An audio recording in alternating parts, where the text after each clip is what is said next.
Good evening. I was just going to get my dinner ready and I thought, I won't use all this cabbage. How about we make some sauerkraut? So here we go. A quick introduction to sauerkraut. If you've never made it yourself, it's super easy. The first time I had sauerkraut, I tasted it and I thought it was repulsive, but then it was canned. I like the Lacto fermented raw sauerkraut. I'm just going to cut a chunk off because I'll have that for my dinner. So let's just pop that to one side. We don't need any water, we just need salt because cabbage will make its own juice.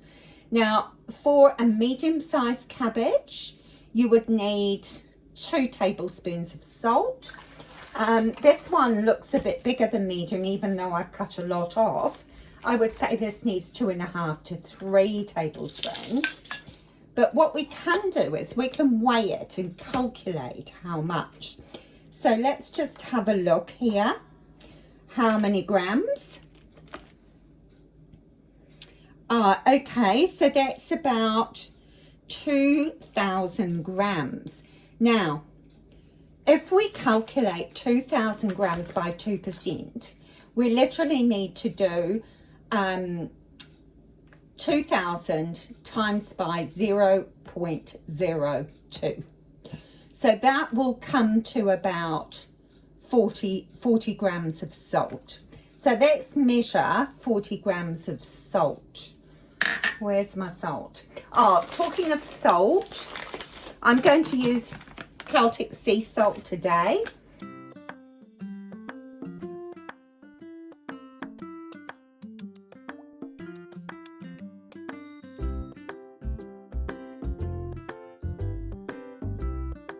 So we're just going to put that to one side while we cut our cabbage. Now you can cut your cabbage in the food processor if you wish, or you can cut it by hand, it's up to you. I'm just going to cut it by hand today, so I will quickly do that, and you don't have to speed along the whole process. When you take your cabbage outer leaves off, do save a couple of leaves and put them to one side. Now, if you're new to sauerkraut, it's actually a phenomenal health benefits. It has probiotic benefits if it's raw fermented, and the bacteria in it turns to lactic acid, which is not only is it rich in probiotics, but it also, the fermentation process helps to bring out all the beneficial nutrients in the cabbage. So it's going to be higher in nutrients, especially vitamin K2, which is brilliant for your bones, healthy bones. And it's anti-inflammatory, it's great for your digestion. It's actually a superfood too, and it's very, very easy. Now the cabbage is all cut up. Now I'm just doing a sauerkraut just with cabbage. However, if you prefer to do one with some carrots or some beetroot or red cabbage, then that's absolutely fine too. Just stick to the 2% ratio for the salt. So I've put half of it in here, and you do need a big bowl because it's a lot of cabbage. And I am going to just sprinkle some salt over the top. And yeah, so another layer of cabbage and some more salt. And we keep doing that until we've used up all the cabbage and the salt. Then we're just going to leave it in that bowl for at least half an hour.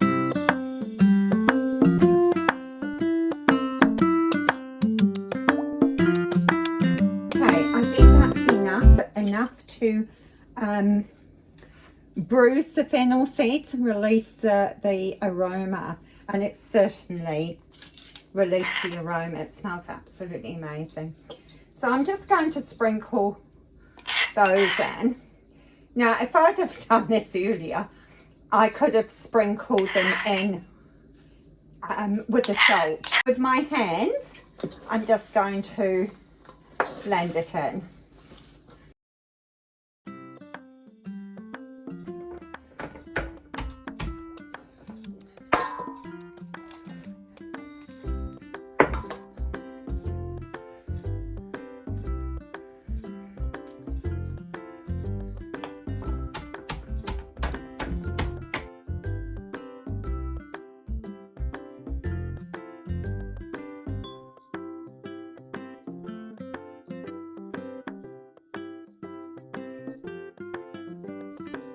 Okay, so that cabbage has filled 2 jars up. We've still got a little bit of cabbage left, and look at all that fluid still. And that's without adding any water whatsoever. That's all what came out of the cabbage. Just put some the cabbage tops in that jar, and now I will do the same for this jar. So we're just going to cover the chopped up cabbage with some of the cabbage leaves. And this is just to keep those bits of cabbage below the weights that we're going to put on, because we do not want cabbage above the brine.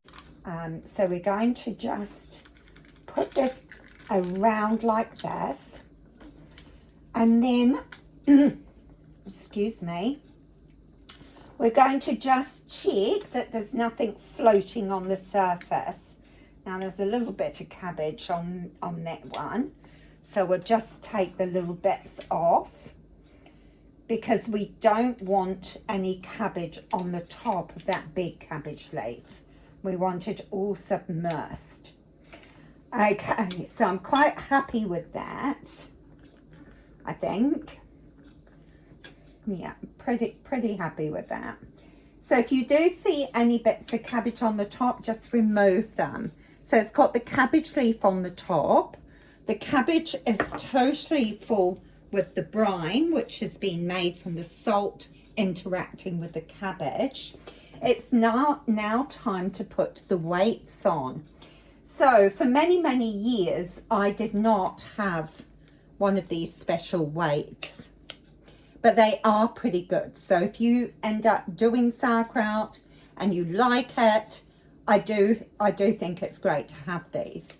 So this one, I'm just going to put the weight on top like that, and that will just keep it all nicely submerged. And when I press down on it, that helps me to see if there's any bits of cabbage on the surface. So they are absolutely excellent. Yeah, so plastic lid is always a good idea. If you don't have a fermentation weight, then you can use something like the little egg cup or a plastic bag.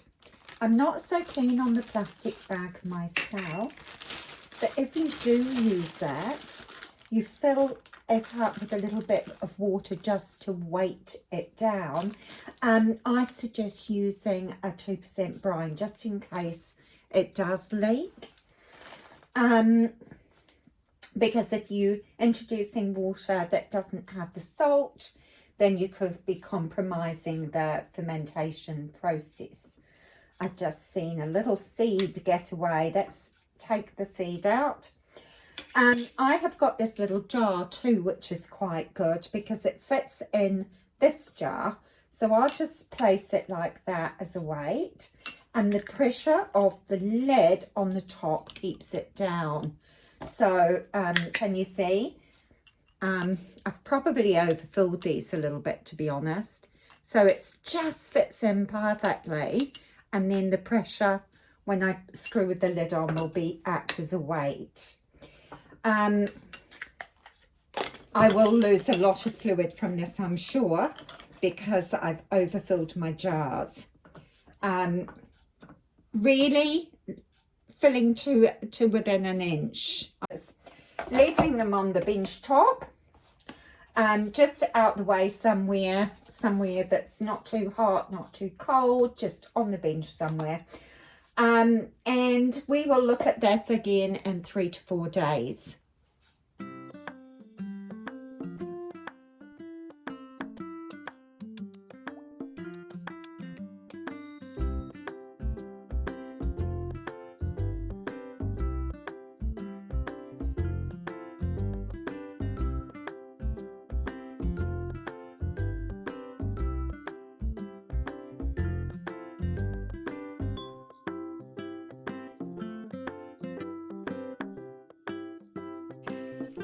It's day 3 of the cabbages fermenting to make our sauerkraut.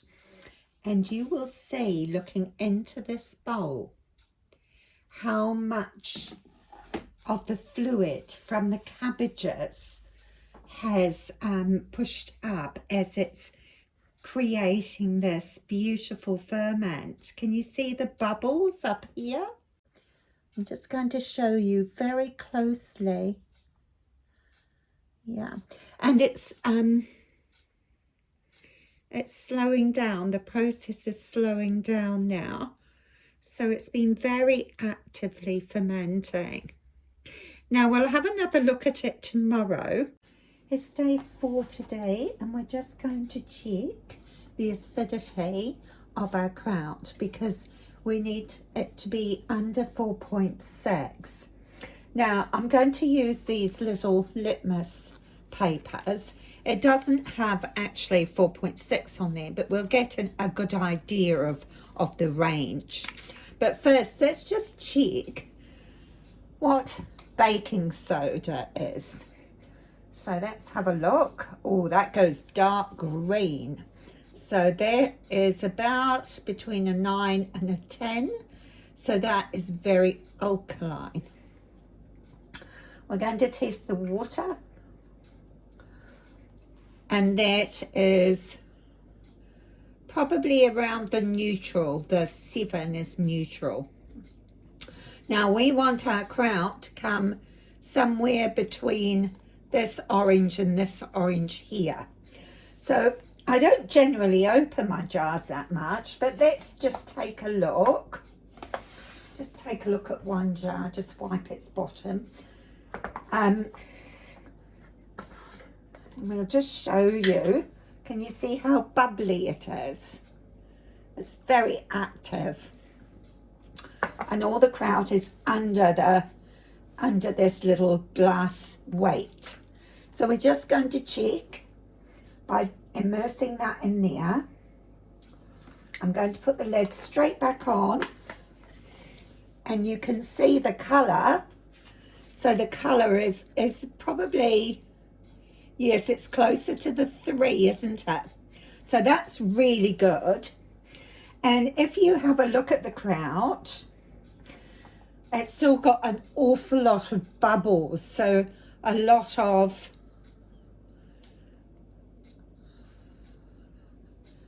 you can see them at the top. So it's not as active as it was, and it stopped pushing out all the brine solution. So now we're going to leave it on our bench top as it's entering stage 2, where the lactic acid is increasing, and there we get the lactobacillus. Ferment this so that it goes up to stage 3. Stage 3 is where even more lactobacillus strains are being created. So I prefer to do that long, slow ferment. But if you're not used to eating sauerkraut, then you might want to stop the process and put it into cold storage sooner and just taste test it.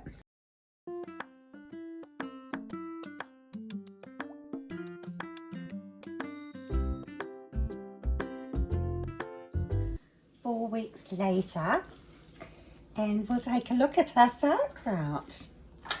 So we did 2 jars, left it on the bench This is one of the jars.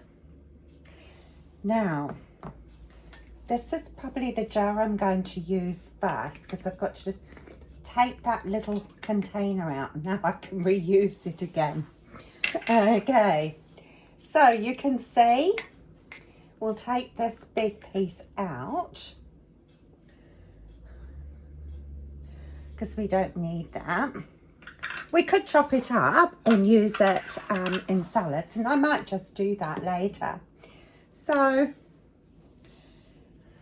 can you see the beautiful sauerkraut? Now, I have left it 4 weeks. I'm going to taste test that one. However, if you are new to sauerkraut, just keep tasting it until it's the taste that you like. And then we have a look at this one. Now, this one, I'm actually not going to take out because I can leave this little glass thing in the sauerkraut in the fridge. So I am going to just leave that one as is, and it will taste the same as this one anyway. I do store in the fridge, but that's only because I don't really have a cold spot in the house to store it. Okay, now for the taste test. I like sauerkraut, but I haven't always liked it. So let me taste it. This is after a 4-week ferment.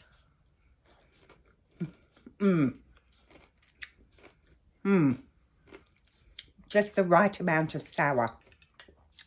Still nice and crunchy, because I do like crunchy sauerkraut. I remember the first time I had sauerkraut.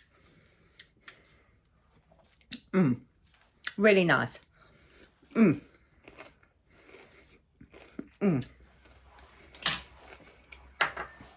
So healthy. And cheap as chips to make yourself. No need to buy it from the store when you can get 1 head of cabbage. Well, this was just over half a big cabbage and 2 big jars. How cool is it? Thank you for watching. Have a wonderful day.